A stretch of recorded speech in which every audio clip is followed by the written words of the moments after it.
Assalamualaikum warahmatullahi wabarakatuh. Perkenalkan, nama saya Nur Fitriani, mahasiswi semester 3 dari kampus TIMI Samarinda.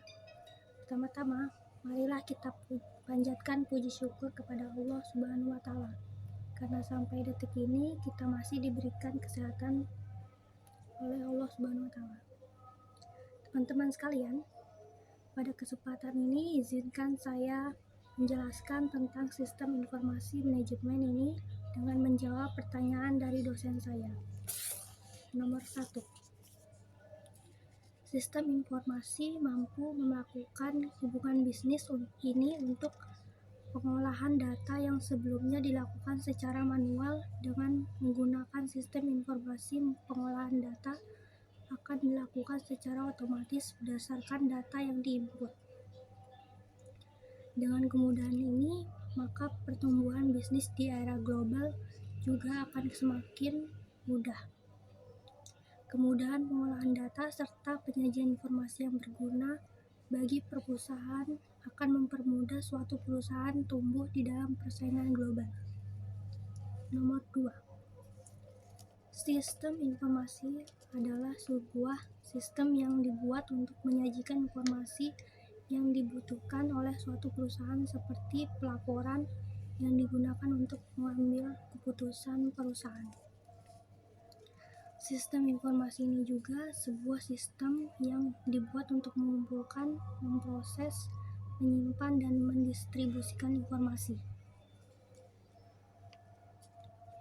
Sistem informasi ini bekerja dengan mengumpulkan data, mengolah data, dan menyimpan data pada database terpusat.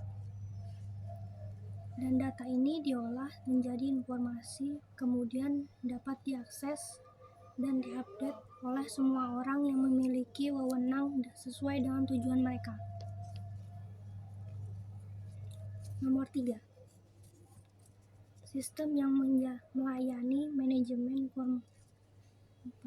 operasional adalah sistem pemrosesan transaksi atau Transaction Processing System (TPS), seperti pengkajian atau pemroses pesanan, di mana sistem ini memantau alur transaksi rutin harian yang diperlukan dalam menyelenggarakan kegiatan bisnis. Sistem informasi manajemen (SIM) atau manajemen informasi sistem (MIS).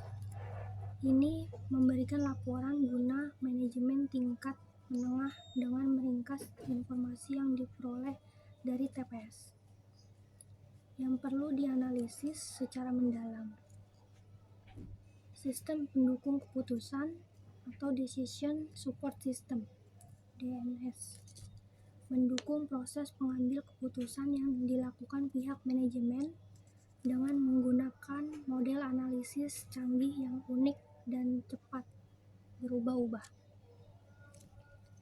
Nomor 4. Perusahaan yang sukses berfokus pada pelaksanaan yang efisien dari proses, layanan pelanggan, dan kecepatan ke pasar.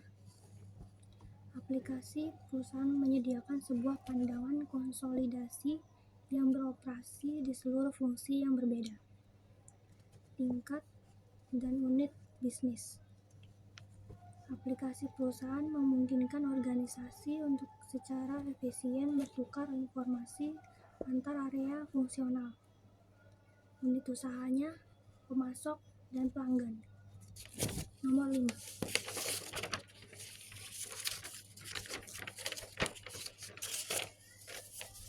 E-business. E-business adalah segala bentuk bisnis yang menggunakan teknologi internet untuk melakukan proses bisnis mereka.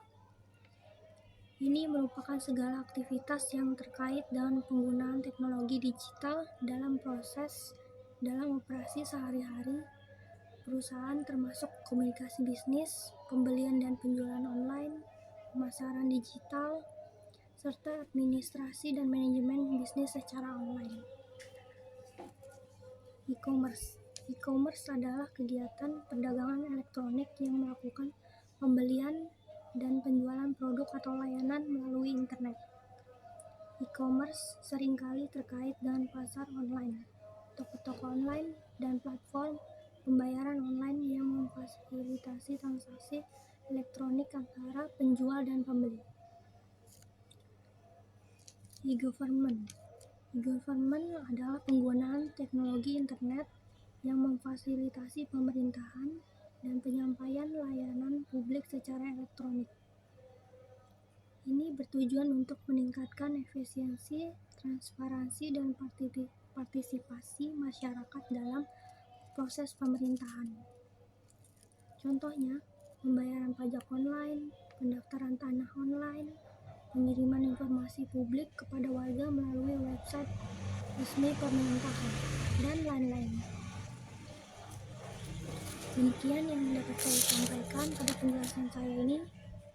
Mohon maaf bila ada kata-kata saya ada yang salah. Saya Nur Fitriani, mahasiswi semester 3 dari kampus TIMI Samarinda. Saya ucapkan terima kasih yang sudah menonton ini. Wassalamualaikum warahmatullahi wabarakatuh.